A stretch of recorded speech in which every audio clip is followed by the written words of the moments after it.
Você ouve agora Portal Sudoeste Notícias, segunda edição.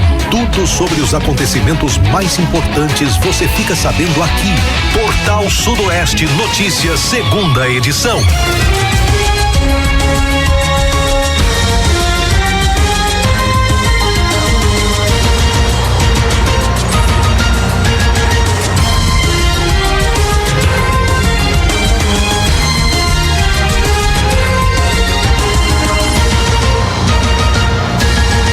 Para você de rádio ligado na Portal Sudoeste, uma excelente tarde, um bom almoço. Quarta-feira, 14 de agosto de 2024. A partir de agora você acompanha o Portal Sudoeste Notícias, segunda edição. Você também participa através do nosso telefone WhatsApp, que é o 7734441043. Acompanha ao vivo também através do nosso site www.radioportalsudoeste.com.br ou pelo nosso aplicativo. O Portal Sudoeste Notícias, segunda edição, tem hoje a apresentação do Luiz Brito, do Emanuel Fernandes e do Luciano Santos. Emanuel, boa tarde. Boa tarde, Luiz, boa tarde, Luciano, e a você, amigo ouvinte, muito obrigado pelo carinho da sua audiência. Boa tarde, Luciano. Boa tarde, Luiz, boa tarde, Emanuel, boa tarde a todos aí do Portal Sudoeste Notícias, segunda edição, essa tarde maravilhosa de quarta-feira. Portal Sudoeste Notícias e a previsão do tempo. Segundo informações do Instituto Clima Tempo, Livramento de Nossa Senhora, Brumado e boa parte da região sudoeste registra nesta quarta-feira dia de sol com muitas nuvens, períodos de céu nublado com possibilidade de chuvas rápidas a qualquer hora. À noite o tempo fica firme, temperatura mínima de 17, máxima de 21 graus, volume aguardado aí de 6 milímetros.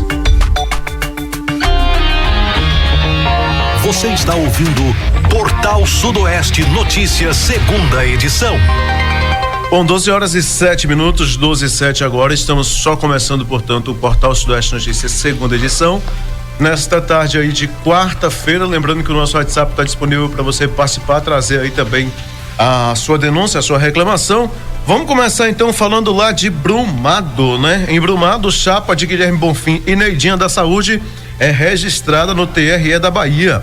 Na manhã desta terça-feira 13, a chapa Guilherme Bonfim do PT e Neidinha da Saúde foi oficialmente registrada na disputa à Prefeitura de Brumado. O registro foi realizado no Tribunal Regional Eleitoral da Bahia, o TRE-BA. Bonfim é advogado pós-graduado em Direito Público Municipal, irmão do deputado estadual Vitor Bonfim do PV, filho de Jussara Bonfim e João Bonfim, ex-deputado estadual. Já Neidinha da Saúde é pedagoga, assistente social, agente de saúde com longa trajetória de trabalho nas comunidades carentes da cidade. A proposta da chapa está consolidada em um projeto de renovação e transformação da cidade. Com o slogan Renovação para a Mudança, Guilherme e Neidinha prometem uma gestão próxima da população, com atenção especial à conservação de praças e jardins, manutenção de estradas rurais, transporte público e saneamento básico. Então aí, portanto, chapa registrada lá no TRE da Bahia. Luciano, algum comentário aí? Pode ficar à vontade, tá? Estamos trazendo aqui a matéria de Brumado, você pode ficar à vontade.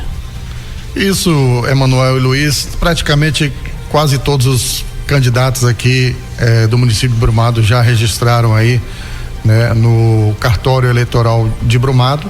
E aí, a partir do dia 16 agora começa essa corrida eleitoral para as eleições municipais de Brumado. Muito bem, 12h09, 12h09, nós vamos dando sequência aqui e mantendo você muito bem informado. Polícia Civil recupera produtos furtados da Igreja Católica de Carinhanha.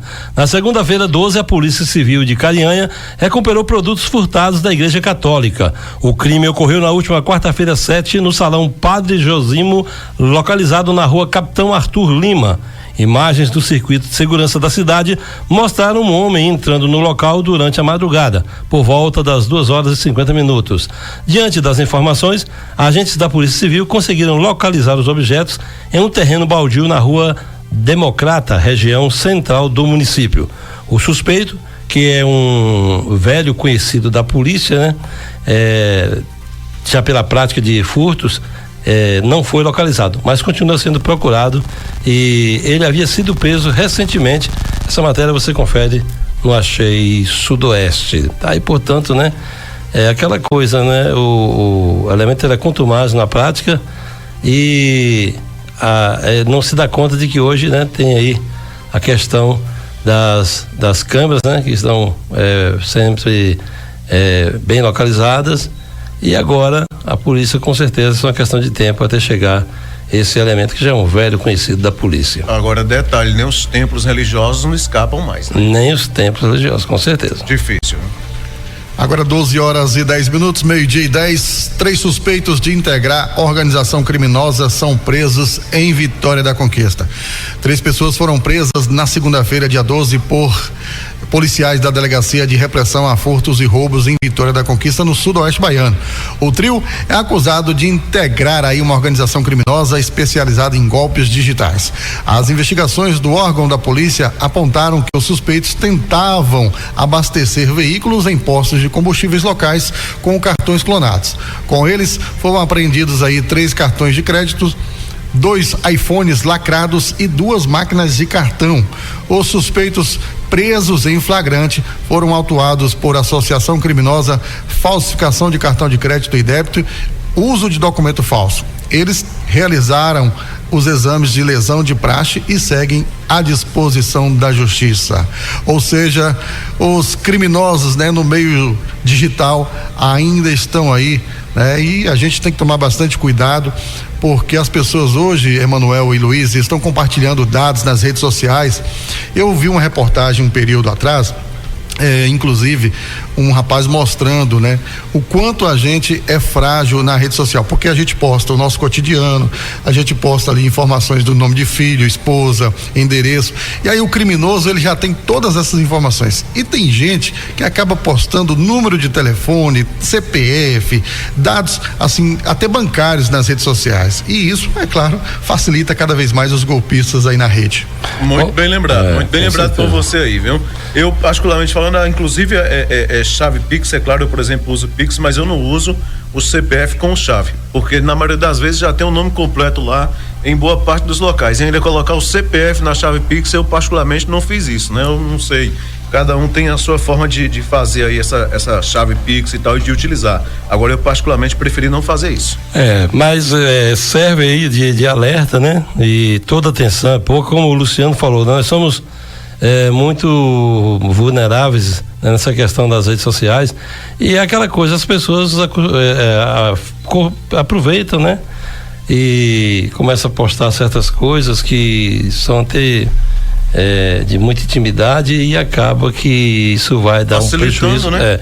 Vai dar um prejuízo grande. Você está expondo a sua vida para terceiros e principalmente para pessoas mal intencionadas que pode destruir a sua vida e de causar aí sérios problemas. Então, todo cuidado é pouco, muita atenção, não fica por aí nas redes sociais fazendo de tudo não, né? Tem gente que gosta, né? Mas é perigoso, tenho certeza. Inclusive, disso. Manuel, esse mesmo vídeo educacional, o rapaz tomou um susto porque assim, a pessoa estranha chegou até ele e falou o nome dele, o nome da esposa, o nome dos filhos e informações de endereço, informações pessoais. Aí ele tomou aquele choque e ficou observando, mas como você sabe de tudo isso? Você postou nas redes sociais. Não, pra você ter uma ideia, né? Então é isso aí, o cara hoje pode até se passar por vidente, a pessoa não tá nem sabendo, não conheço ele, vou falar, ele vai acreditar de que sou vidente, né? E aí já vai lá fazer uma consulta, é complicado, né? Tem um filme inclusive que mostra isso, né? Que é Ghost, né? O outro lado da vida, onde a menina lá que passa realmente por vidente, essas coisas e tal, que ela procura as coisas sobre as pessoas lá, as clientes, no lixo, né? No lixo dela encontra cartas, encontra um monte de coisa e tal e tudo, e começa a se passar, por exemplo, com a vidência, né? Claro que no decorrer do filme ela realmente, dentro da ficção lá, mostra que ela desenvolve, então, mas no início ela é só mesmo sacanagem mesmo. Né? Hoje dá pra você saber até o que a pessoa, o prato preferido que a pessoa gosta, porque tem gente que tá, vai jantar no restaurante e já começa a postar aquele negócio lá. E vai pra ter sei lá, ela tá mostrando pra todo mundo. Uma viagem, tudo. Tem gente que tá penteando o cabelo, tá dando uma geral no cabelo, tá mostrando. Gente, vamos, pega leve, vamos devagar. Bom, vamos falar de saúde, né? Vamos lá. O Ministério da Saúde investiga transmissão de febre oropouche de grávidas para fetos. O Ministério da Saúde apura pelo menos 8 casos de transmissão vertical da febre do ouro poste quando a infecção é passada da mãe para o bebê durante a gestação ou mesmo no parto. Os casos investigados foram registrados em Pernambuco, na Bahia e no Acre. De acordo com a pasta, metade dos bebês nasceu com anomalias congênitas como microcefalia, enquanto a outra metade faleceu. Na última semana, um bebê nascido no Acre com anomalias congênitas associadas à transmissão vertical de mãe para filho de Europost, que morreu após 47 dias de vida. Os exames pós-parto constataram que a mãe, de 33 anos, havia contraído o vírus Europost. Ela havia apresentado sintomas da doença no 2º mês de gestação. A febre do Europost é uma doença transmitida pelo Colicoides, parazensis, conhecido como maruim ou mosquito pólvora. Devido à predileção do mosquito por materiais orgânicos, a recomendação é que a população mantenha os quintais limpos, evitando o acúmulo de folhas e lixo orgânico doméstico, além de usar roupas compridas e sapatos fechados em locais aí com muitos insetos. Então tá aí esses dados, portanto, sendo investigados aí pelo Ministério da Saúde.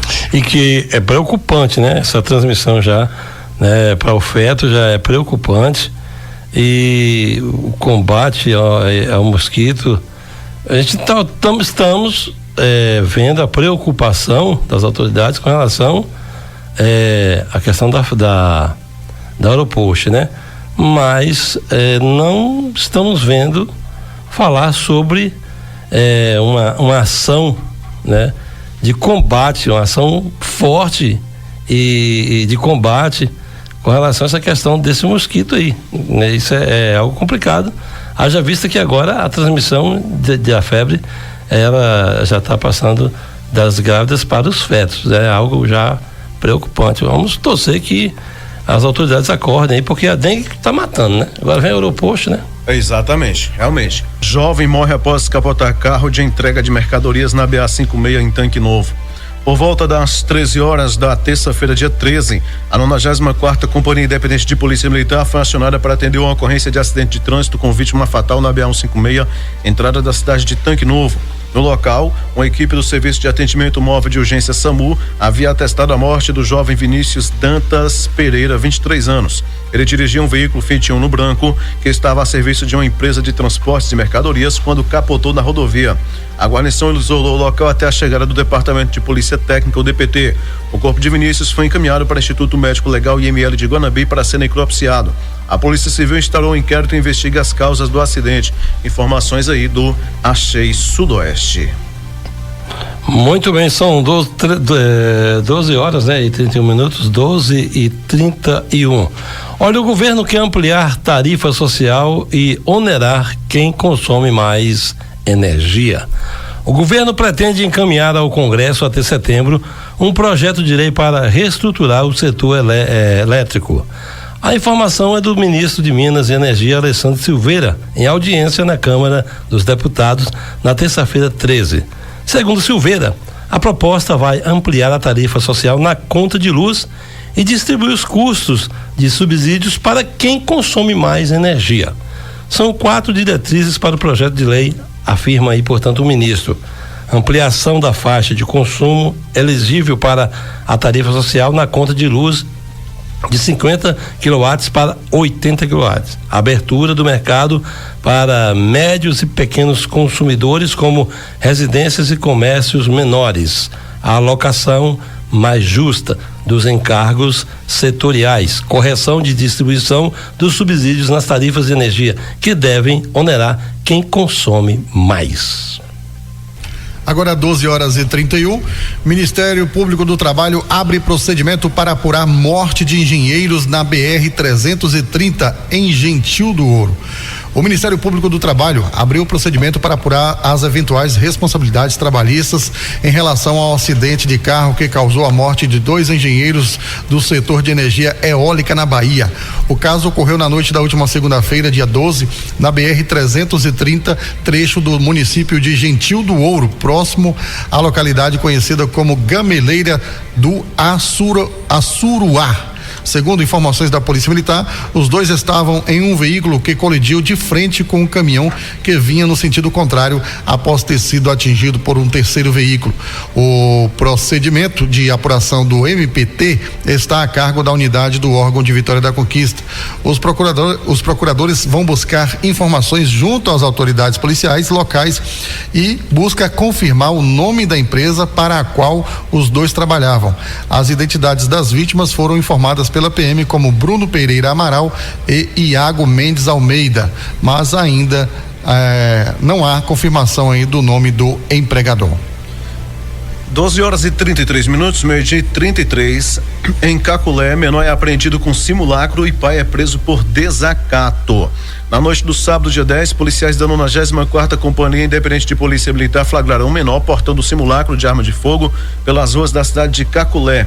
O flagrante aconteceu por volta das 23h30, quando a guarnição avistou um grupo de pessoas na rua Vereadora Neuza Fernandes. O menor fugiu ao perceber a presença da viatura sendo alcançado. Com ele, os policiais encontraram o simulacro. O menor foi apreendido e encaminhado à Delegacia Territorial de Caculé, onde, após acionado, o Conselho Tutelar notificou o pai do infrator. Segundo a PM, o genitor teria tentado agredir o filho dentro da unidade policial, mas foi impedido, momento em que passou a desacatar as autoridades policiais. Ele recebeu voz de prisão, ficando à disposição da justiça, assim como o menor. Informações também aí do Axis Sudoeste.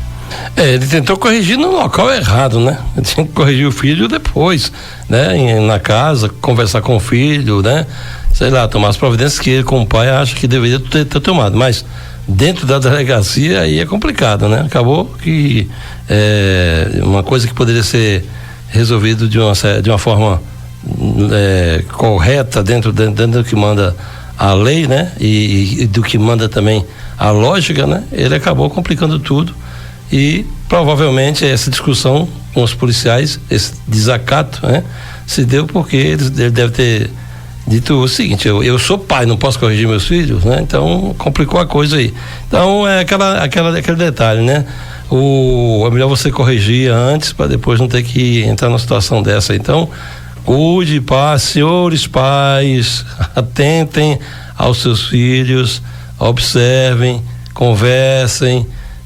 Tira um pouquinho o celular da mão deles, sentem, mantenham um diálogo para que depois os senhores não passem por situações constrangedoras como a que esse pai aqui passou. Bom, agora 12h36, deixa eu mandar um abraço aqui, uma ótima tarde para o ouvinte, né, que manda pra gente o seguinte: boa quarta-feira para todos vocês, é o Piduca Santos, né? Ouvinte fiel da rádio, estou aqui na cidade de Sátiro Dias, interior do estado da Bahia, que fica a 203 quilômetros da capital. Hoje, né, completa 66 anos de emancipação política, né? Então, ele está aqui parabenizando a sua cidade, né, pela emancipação, né? E população estimada lá de 24 mil habitantes, sendo aí, portanto, que dentro da sede 13 mil habitantes, né? Então, um abraço para todo o pessoal de Sátiro Dias, hoje cidade de aniversário, ouvinte informando pra gente aqui, né? Pelo nosso WhatsApp. Então, abraço aí, Piduca, um abraço para você e para todos que estão sempre acompanhando a gente aí, viu? Nossos agradecimentos. 12h36. Eleições 2024. Prazo para registro de candidatura se encerra no dia 15 de agosto, portanto, encerra-se amanhã. No dia 15 de agosto, próxima quinta-feira, ou seja, amanhã, se encerrará o prazo para os partidos, né, coligações e federações registrarem as candidaturas para as eleições municipais de 2024. Estarão em disputa na corrida eleitoral os cargos de prefeito, vice-prefeito e vereador. O prazo que está aberto desde o dia 20 de julho é definido pela Lei das Eleições número 9.504 de 1997 e pela resolução número 23.609 de 2019 do Tribunal Superior Eleitoral, previsto também no calendário eleitoral. Os partidos os pedidos, né, para o registro de candidaturas devem ser realizados por meio do módulo externo de sistema Candex, até às 8 horas do dia 15 de agosto. Aqueles que perderem esse horário terão até às 19 horas do mesmo dia para entregar os documentos gravados em mídia ou pendrive presencialmente nos cartórios eleitorais da Bahia. As solicitações dos registros de candidaturas ficam disponíveis para acompanhamento, né, disponíveis para acompanhamento no portal da divulgação de candidaturas e contas eleitorais, o Divulga Candi Contas, que reúne as informações sobre os postulantes, suas contas eleitorais e as dos partidos políticos. Então tá aí toda a parte burocrática, digamos assim, né? Para a questão de deixar tudo ok para os candidatos, até amanhã, dia 15. Agora 12h38, meio-dia e 38, pois não, Luciano? Eu ia falar assim, eu ia acrescentar algo com relação a esse assunto. O que chama a atenção para as eleições de 2024 é que a gente está percebendo mais aí a participação de deputados, né? Deputados estaduais, federais, eles estão aí se mobilizando para essas eleições municipais. Você está sentindo mais a presença desses deputados nos municípios aqui, principalmente no estado da Bahia. Até porque eu acredito que é reflexo justamente dos apoios também que eles têm recebido no interior do estado, né? Acredito que o apoio no interior do estado, por exemplo, em Brumado, por exemplo, citando aqui o deputado mais votado, que foi o Vitor, né? Então, acredito que esse apoio que eles têm recebido nesses municípios do interior e, claro, né, correspondido também a esses apoios, então, querendo ou não, estão sempre presentes aí e acompanhando. Eu me lembro do Rui Costa uma vez, né? Questionado, a gente numa entrevista aqui na emissora questionamos a ele se os deputados davam um trabalho enorme para ele e tal, aquela coisa. Ele foi lá e falou assim: não, os deputados não dão trabalho. Na verdade, os deputados têm uma proximidade maior com o povo, então eles trazem até a gente, como governador, as demandas para que a gente possa estar realmente direcionando as verbas, os investimentos para aquele local. Então, realmente, né, tem os vereadores, tem também aí, no caso, né, do município, né? No caso dos deputados aí, tem aí as lideranças locais e tal, então eles acabam realmente, né, estando presente, principalmente nesse período de pleito eleitoral aí municipal, né? É uma ligação, né? Você tem o vereador, o gestor, o vereador, né? Está bem mais próximo do povo. No caso agora os candidatos a prefeitos, né? A prefeito, estão bem mais próximos do povo, que vão passar as demandas dos munícipes para o deputado, e aí vai sucessivamente passando para o governador e, a depender da situação, chegando até ao Congresso e chegando aí ao presidente da República, a depender da situação. Então, essa proximidade com o povo, ela se dá por parte, ou melhor, tudo começa no município, ou seja, os vereadores e o executivo, né? O gestor do município, e aí agora vem os deputados que vão ouvindo essas demandas e vão procurando atender dentro das possibilidades, dentro daquilo que eles podem fazer. Falando também, ressaltando, viu, Luciano, quando não tem o candidato, ou melhor, não tem o prefeito, o gestor aí, né, na base, mas sempre tem alguma liderança e tal, e por aí vai, então, que é muito importante também ter essa proximidade com o governo do estado. Pois não, Luciano? Eu ia falar assim, em questão do eleitor, os candidatos dessas eleições, eles estão investindo muito mais em formação, analisando mais aí alguns dados. Perfis, eles estão conhecendo mais ali as comunidades, por exemplo, os bairros, a zona rural. Então, assim, o candidato a vereador, o candidato a prefeito e o eleitor, eles sofreram uma transformação na mentalidade de política pública, né? O eleitor, ele está aprofundando mais, buscando mais informação daquele candidato na rede social para saber quem é ele, o que ele já fez no passado. Histórico, quais são os seus projetos para o futuro. E os candidatos também, eles estão estudando mais, aperfeiçoando mais, conhecendo mais as comunidades. Então, mudou um pouco essa visão geral das eleições de 2024. É o que podemos chamar de consciência política, é o que o eleitor precisa ter, consciência política. E quando ele forma consciência política, o que ele faz? Ele vai querer o currículo daquele candidato ou do postulante, né?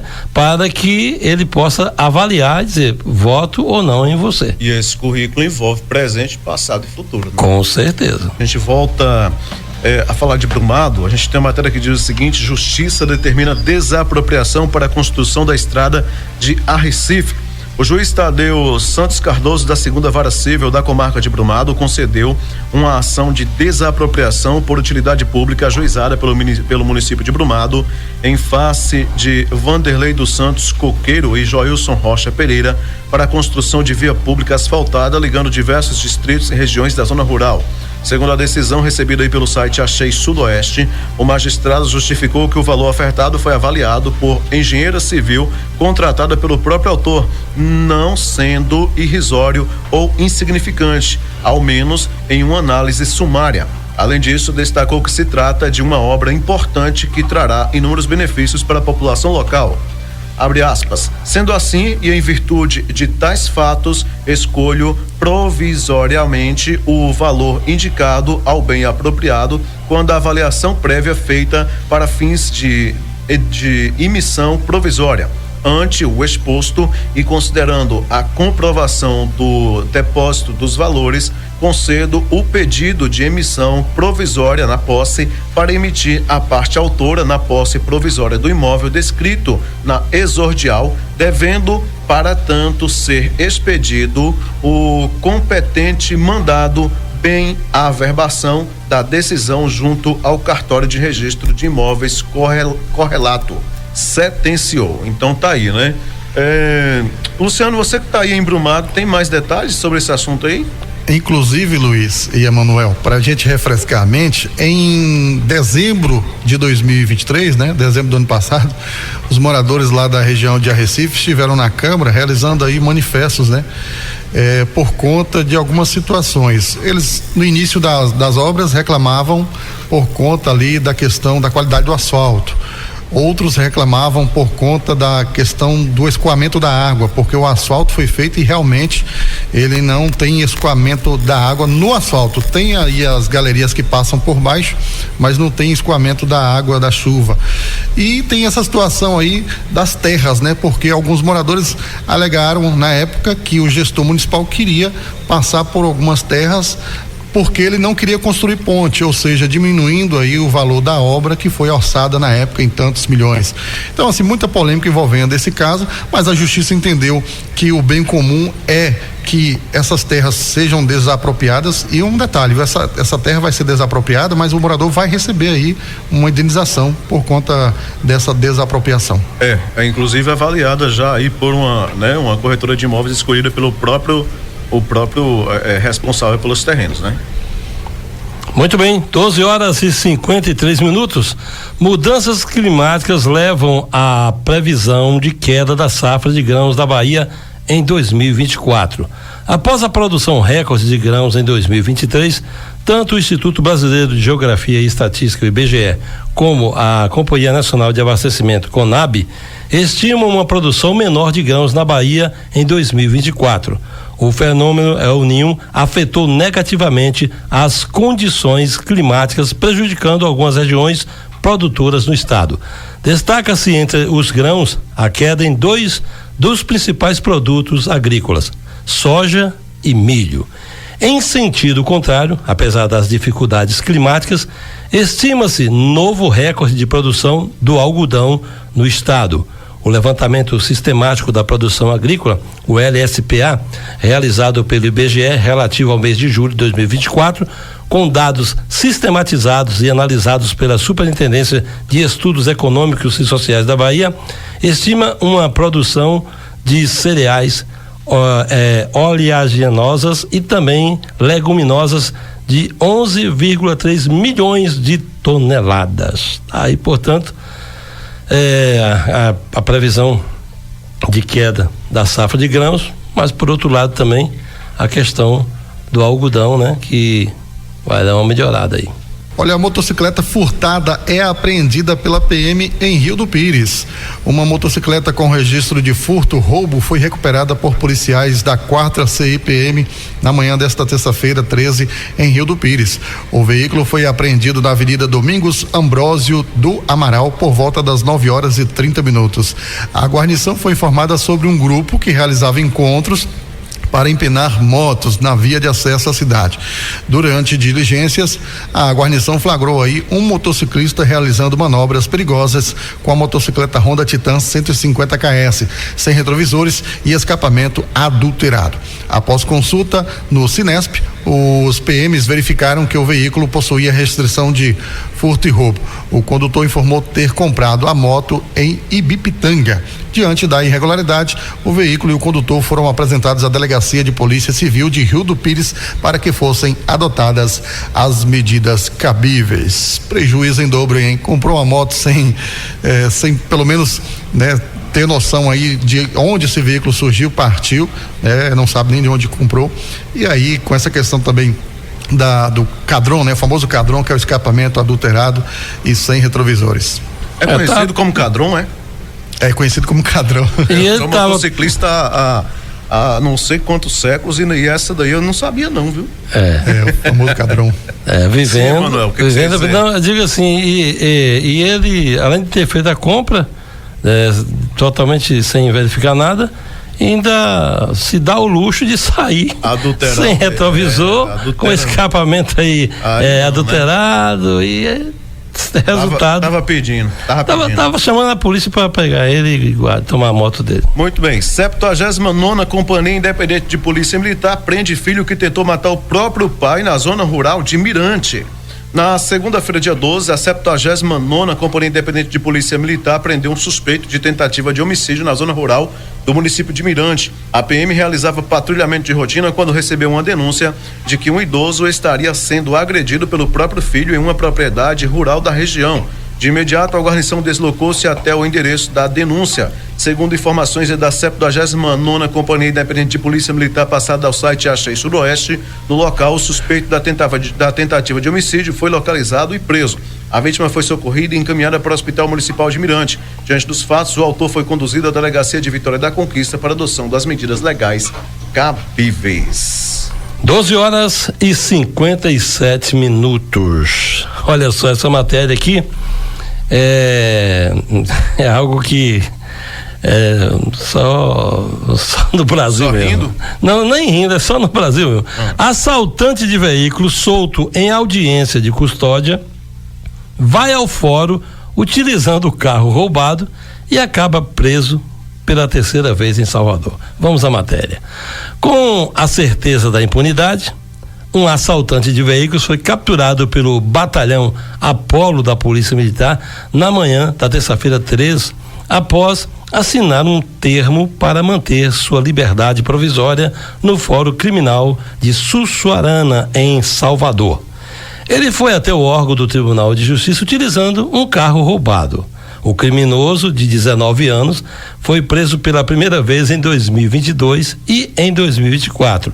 Acumula 2 capturas com veículos roubados. O primeiro flagrante aconteceu em abril. Com informações da Polícia Rodoviária Federal, na saída do fórum, o assaltante foi abordado em uma das avenidas no centro administrativo da Bahia e ele estava acompanhado da mãe. Com ele, os PMs recuperaram um veículo modelo Creta que foi roubado no dia 4 de abril deste ano no bairro da Liberdade, em Salvador. O automóvel estava com a placa clonada. Acredite se quiser. Cara, a tal da audiência de custódia facilita muito a vida dessa malandragem aí. E detalhe, né? Essa informação, ela é de divulgação da própria Secretaria de Segurança Pública, a SSP.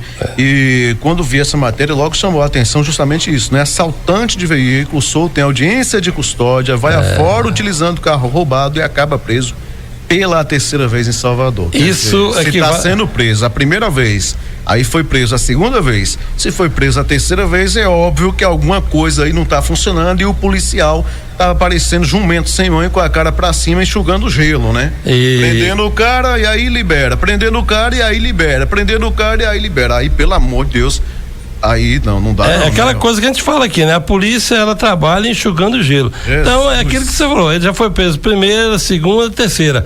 Ele provavelmente deverá passar por outra audiência de custódia. Vamos torcer que ele não rouba mais um carro para voltar pro fórum, né? E aí vai preso a quarta vez e sucessivamente.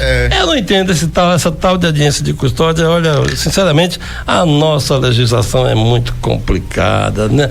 Aliás, complicada pra gente entender e facilita para o ladrão, né, para o bandido. Pois não, Luciano? É isso mesmo, essa audiência de custódia, né, ela vem aí atrapalhando e muito o trabalho da segurança pública do nosso país. Eu não sou aqui especialista na área de segurança pública, mas jornalistas, né, colegas nossos aí vêm debatendo, discutindo esse assunto na imprensa nacional com relação à audiência de custódia, porque ali vai depender da interpretação do juiz que está no plantão. Ele vai interpretar se aquele indivíduo ele deve ser solto para responder em liberdade, ou se ele vai já encaminhado ali diretamente a um conjunto penal, enfim, são situações que acabam beneficiando esse rapaz aí, esse criminoso, a cometer mais crime, porque ele está incerto da questão da punição. Ele fala, poxa, não me puniram, então eu vou continuar cometendo crime. Para ele tá compensando. O crime compensa nesses casos. Ele, né? Emanuel e Luciano, a gente recebeu aqui no nosso WhatsApp um áudio de uma pessoa aqui pedindo para ver se a gente consegue uma cadeira de banho, né? Então, se tiver alguém aí, gente, que tem essa cadeira de banho aí disponível para doação, por favor, entre em contato com a gente aqui, porque tem aqui realmente um morador que está precisando. Na verdade, o áudio dele ficou bem baixinho aqui, não sei nem se dá para entender, caso a gente jogue no ar aqui. Vamos tentar ouvir? Vamos lá. Bom dia, Luiz Brito. Ô Luiz Brito, você não pode arrumar uma cadeira de banho para mim, não? Que eu tinha uma, minha quebrou. Uma cadeira de banho pra mim. Então tá aí, né? Você observa que ele tá com a voz bem fraquinha, né? E ele disse que tinha uma cadeira de banho e quebrou. Então, se você tem aí uma cadeira de banho, talvez se alguém que usava tá guardado, não tá usando mais, ou se você pode doar, comprar e doar, mantenha contato conosco aqui, essa pessoa tá necessitando. Olha, dando continuidade aqui com as nossas pautas, Polícia Civil detalha a investigação da morte da delegada Patrícia Neves. A ordem dos fatos sobre a morte da delegada Patrícia Neves Jacques Aires foi apresentada pela Polícia Civil nesta terça-feira 13, no Centro de Operações e Inteligência COI, durante coletiva de imprensa. Estiveram presentes o secretário de Segurança Pública Marcelo Werner e a delegada-geral Heloísa Brito. No sábado à noite, ambos estavam em um bar na cidade de Santo Antônio de Jesus. Já na madrugada de domingo, o acusado passou com a vítima da BR-324 e poucas horas depois relatou ao Centro Integrado de Comunicações SICOM que Patrícia tinha sido sequestrada. Por volta das 4 da manhã, ele realizou um boletim de ocorrência na Delegacia Territorial de Amélia Rodrigues, explicou Heloísa Brito, além de ressaltar que já foram realizadas 9 oitivas e dados são checados com recursos de inteligência e tecnológicos. Logo após o corpo da vítima ser encontrado no banco do carona do seu veículo, em uma área de mata no município de São Sebastião do Passé, no domingo 11, com apoio da Polícia Militar, o companheiro dela foi autuado em flagrante pelo crime de feminicídio. A motivação está sendo investigada. No mês de maio deste ano, Patrícia Neves havia registrado uma ocorrência na delegacia de Santo Antônio de Jesus contra o agressor, que foi autuado por lesão corporal. Após o alvará de soltura, eles reataram o relacionamento. O acusado possui outras passagens por lesão corporal em 2018, danos e ameaça em 2022 e ameaça e injúria em 2023. As ocorrências foram registradas em Foz do Iguaçu, Paraná e em Feira de Santana. Eu estava lendo outra matéria também, ainda sobre esse caso, viu, Emanuel, Luciano, que dizia que a motivação pode estar ligada a uma cobrança de dívida que ela fez contra ele, hein? Pode, e tá dando muita repercussão.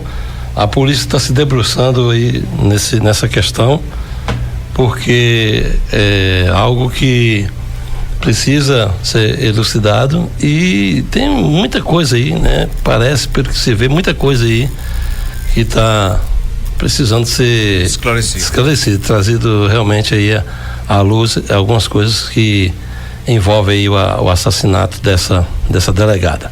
Muito bem, pois não. Eu ia comentar também. Pode ficar à vontade, fica à vontade. Porque assim, o que chama atenção, Emanuel e Luiz, esse rapaz, ele tinha aí 26 passagens pela polícia, entre crimes de estelionato, falsificação de documentos, agressões.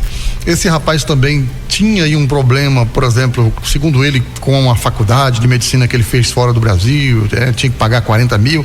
Então, assim, são várias informações que ele está trazendo para a polícia e, pelo que eu estou vendo, ele está tentando, desorientar aí a investigação. com relação a este caso. Mas a gente sabe que as ocorrências, né, os registros de violência contra as mulheres, contra a própria delegada, mostra que esse rapaz era um rapaz que tinha um distúrbio muito alto com relação a agressões contra as mulheres.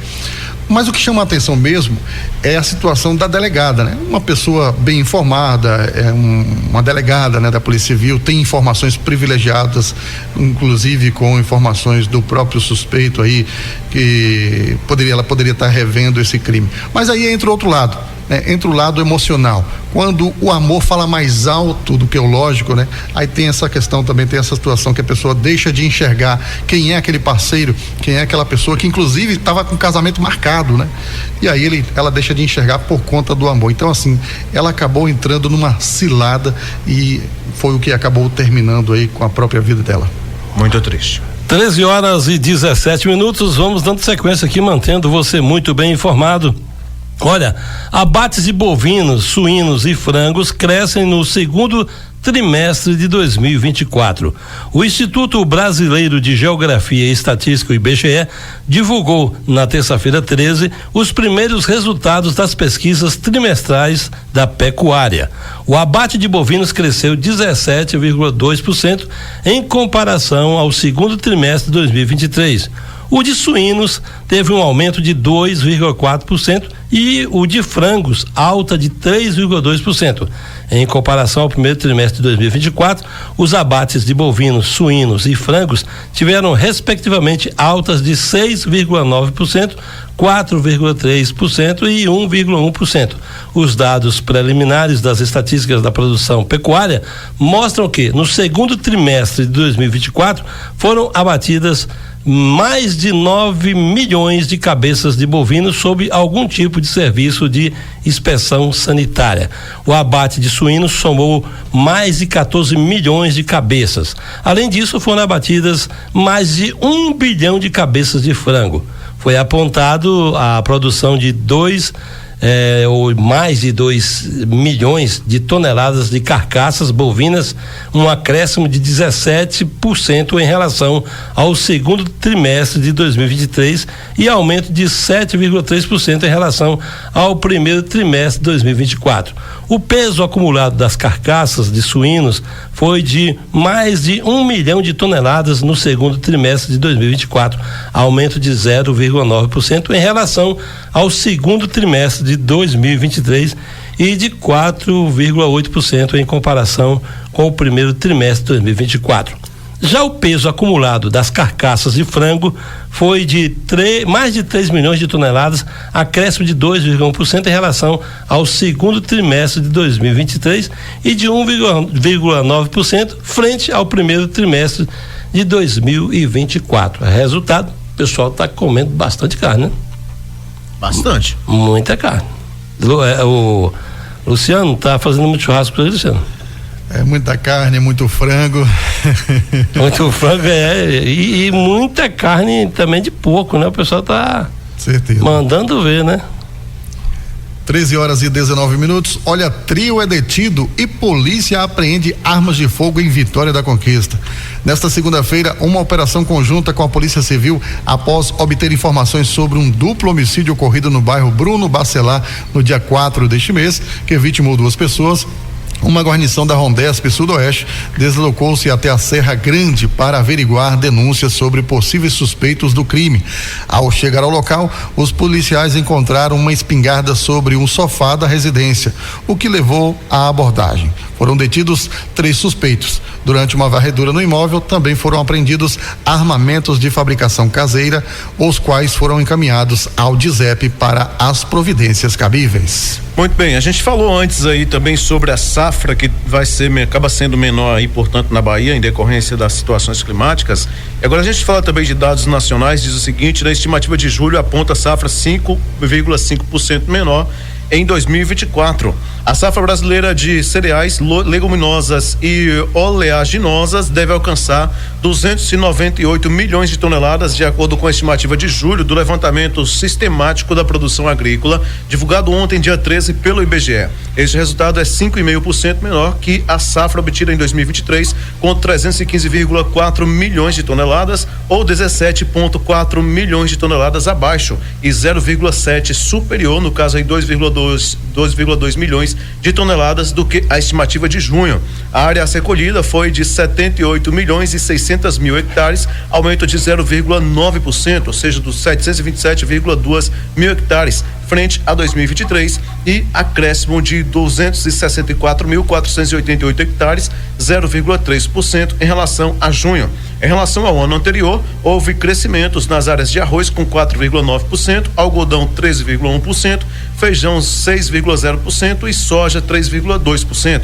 O milho com recuo de 3,2%, o trigo com recuo de 11,2% e o sorgo com menos 5,3% apresentaram reduções. No que se refere à produção, ocorreram acréscimos de 10,8% para o algodão herbáceo em caroço, no caso, de 1,9% para o arroz, de 7,1% para o feijão e de 22,7% para o trigo, bem como decréscimos de 4,3% para a soja, de 10,3% para o milho, reduções de 15,7% no milho de primeira safra e de 8,9% no milho de segunda safra e de 10,9% para o sorgo. A estimativa de produção da soja foi de 145 milhões e 400 mil toneladas. Quanto ao milho, a estimativa foi de 117 milhões e 600 mil toneladas, ou seja, 23,4 milhões de toneladas de milho na primeira safra e 94,2 milhões de toneladas de milho na segunda safra. A produção de arroz foi estimada em 10 milhões e meio de toneladas, a do trigo em 9 milhões e meio de toneladas, a do algodão herbáceo, no caso em caroço, em 8 milhões e 600 mil toneladas e a do sorgo em 3 milhões e 800 mil toneladas. Então tá aí dados do IBGE divulgados ontem, dia 13. 13h23. O governador Jerônimo aumenta auxílio permanência do Mais Futuro. O governador Jerônimo Rodrigues, do PT, decretou aumento do valor concedido a estudantes de ensino superior inscritos no programa Mais Futuro a título de auxílio permanência. O reajuste pelo gestor estadual foi anunciado na noite da segunda-feira 12 e publicado no Diário Oficial do Estado na terça-feira 13. Com o decreto, o valor recebido pelos estudantes do chamado perfil básico, voltado para aqueles que estudam em universidades nas proximidades do lugar em que moram, passa de R$300 para R$400, enquanto os do perfil moradia, que estão matriculados em instituições distantes pelo menos 100 quilômetros de suas cidades, tiveram seus auxílios ampliados de R$600 para R$800. A publicação assinada por Jerônimo e pela Secretaria Estadual da Educação, ou pela Secretária Estadual da Educação, Rovena, Brito, ainda estabelece uma terceira opção de auxílio, que é o chamado de perfil complementar, voltado para estudantes que já recebem outro tipo de benefício vinculado ao sustento do ensino superior. O perfil complementar pagaria a diferença entre o valor do Mais Futuro, adequado para o estudante, e a quantia já recebida pelo aluno referente ao outro benefício que ele assinou num decreto, no caso. Jerônimo reconheceu a carência de políticas públicas voltadas para a juventude e se comprometeu em ampliar o apoio do governo do estado para os estudantes. Abre aspas. Se a gente não construir agora, a gente fica pendente e dependente de quem faz a política de juventude ou da juventude. Aquele todo discurso de que nós não temos responsabilidade e que a gente não sabe fazer a coisa, tudo isso são construções sociais.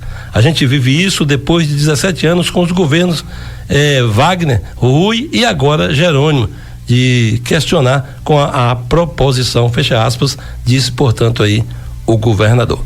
Uma boa notícia para os estudantes, tendo esse aumento, no Mais Futuro, e obviamente com essa ampliação também, do outro perfil, que é o perfil complementar, e com isso aqueles que realmente querem vencer na vida com o estudo não tem do que reclamar, porque Tá aí todo o esforço do governo para que eles possam ter acesso, né, às universidades, né, e também aqueles que moram mais distantes, a 100 quilômetros, também têm esse direito, e agora ampliando o valor. Então, tá de parabéns o governador, e é o que ele disse, né, é uma política voltada, né, para a juventude, e isso é muito importante, e com isso os jovens vão ter sim um futuro brilhante. É só querer, porque a parte do governo está sendo feita. Agora 1h26, CIPA desarticula cativeiro ilegal de animais silvestres em Porto Seguro. A Companhia Independente de Polícia de Proteção Ambiental de Porto Seguro, CIPA-PS, desativa um cativeiro ilegal de animais silvestres no distrito de Ponto Central, município de Santa Cruz Cabralha. O caso aconteceu na manhã de segunda-feira e, segundo a Polícia Militar, após denúncias anônimas, nossos policiais localizaram em uma residência onde diversas aves eram mantidas ilegalmente. Lá a polícia encontrou um papagaio do mangue, um corrupião, 2 sabiás, um sanhaço, um periquito, 10 papacapins, um chorão, 2 gurins, e nos fundos da residência também foram encontrados aí uma paca em cativeiro e uma pele de tamanduá. Também um trabuco e também 6 cartuchos calibre 36. Além disso, havia aí um canil, né, com cães usados para caça ilegal. O proprietário fugiu ao notar a presença da viatura, mas a esposa revelou que ele já havia sido preso anteriormente por caça ilegal. Diante dos ilícitos, foi lavrado um termo de circunstanciado aí de ocorrência, o TCO, contra o acusado. O papagaio, o periquito e o paca foram encaminhados ao Centro de Triagem de Animais do Ibama, em Porto Seguro. As outras aves, após avaliação, foram devolvidas ao habitat natural. Todos os registros aí da ação serão encaminhados ao Ministério Público para as medidas cabíveis. Eu não sei os senhores o que pensa a respeito disso aqui, mas eu acho um absurdo. O cara já tinha aí a passagem, já tinha sido preso anteriormente, aí flagrou novamente agora o mesmo crime contra o meio ambiente, animais, paca, não sei o que, cães usados para caça e tal. Aí o cara assina o termo circunstanciado, o tal do TCO. Ah, pelo amor de Deus também, né? Igual a audiência de custódia, né? Não. Esse TCO, o cara pode aprontar isso várias vezes, só vai assinar o TCO. Só vai assinar o TCO. Então de sacanagem. Mas só que, fazendo aqui tentando entender uma coisa aqui, o Luciano, ele colocou, inclusive para você, Luiz, que a moto com a descarga adulterada é cadrão, né? Isso. Agora explica pra gente, Luciano, que raios é trabuco? Trabuco? Ou crabrona. Trabuco, aqui tá trabuco. Aqui na reportagem fala trabuco. Pelo que eu tô raios é isso? Aqui, seria um tipo de arma artesanal, né? Será? É porque se comenta muito aqui em algumas regiões, fulano foi preso com trabuco. Trabuco é uma arma, é tipo a espingarda que eles cortam ela ao meio e fica como se fosse um revólver. Meu Deus do céu. É vivendo e aprendendo, não sabia não. Antes de finalizar, eu quero dizer para os senhores aqui rapidinho que a Mega Sena acumulou, né? Mas tá pouquinho. 50 milhões tá pouquinho? Já dá, não dá, Lu? Não. O que você fala? O que você fala aí? Tá pouco, 50 milhões já dá pra me aposentar. Já dá pra poder sossegar, já. R$5 agora já paga pelo menos a aposta, né? Tá pouco ainda. Bom, vou trazer rapidinho aqui, né? Nenhuma aposta acertou aí as 6 dezenas do concurso 2.761 da Mega Sena, sorteados nesta terça-feira 13. Números sorteados aí, ó, gente: 03, 22, 34, 44, 49 e 57, viu? 3, 22, 34, 44, 49 e 57. Com isso, o prêmio para o próximo concurso a ser sorteado nesta quinta-feira 15 está estimado em 50 milhões. A Quina teve 73 apostas ganhadoras e cada uma vai receber R$40.942,72. Já a quadra registrou 4.643 ganhadores com prêmio de R$919,60 para cada. As apostas para o próximo concurso podem ser feitas até às 19 horas, horário de Brasília, do dia do sorteio, nas casas lotéricas credenciadas pela Caixa em todo o país, no portal Loterias Caixa, né? No site da Caixa, enfim, no caso das lotéricas, os estabelecimentos podem fechar antes das 19 horas. E o jogo simples com 6 dezenas marcadas custa aí R$5. Boa sorte para todo mundo, e o nosso Portal Sudoeste Notícias de hoje está chegando ao seu final. Manuel, boa tarde para você. Boa tarde, Luiz. Boa tarde, Luciano. A você, amigo ouvinte, muito obrigado pelo carinho da audiência, e amanhã eu estou aqui de volta para manter você muito bem informado. Luciano, meu amigo, um abraço. Boa tarde, Luiz, boa tarde, Emanuel, e boa tarde a todos os ouvintes. Gente, daqui a pouquinho tem anfitrião, tem Lucas Guarnieri, Coquetel Radical. Grande abraço a todos, uma ótima tarde. Você ouviu Portal Sudoeste Notícias, segunda edição.